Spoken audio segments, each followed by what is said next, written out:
Uma delas vai até o cais e pega a sacola para guardar os produtos usados. As quatro vão embora. Elas passam entre os cais com a sacola cheia de cosméticos e alimentos. É a segunda vez que o mesmo grupo voltam para casa.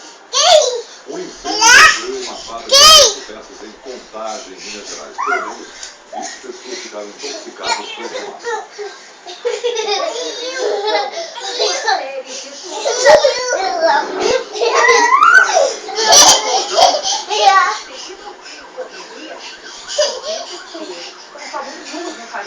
Na hora que eu cheguei aqui fora, aí deu o segundo susto, foi onde deu a bola de fogo para tudo.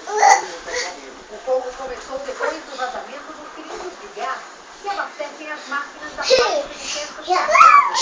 O fogo espalhou pelo pátio. O local foi enviado às pressas. Houve uma explosão muito grande, tem pedaços de pilhaço,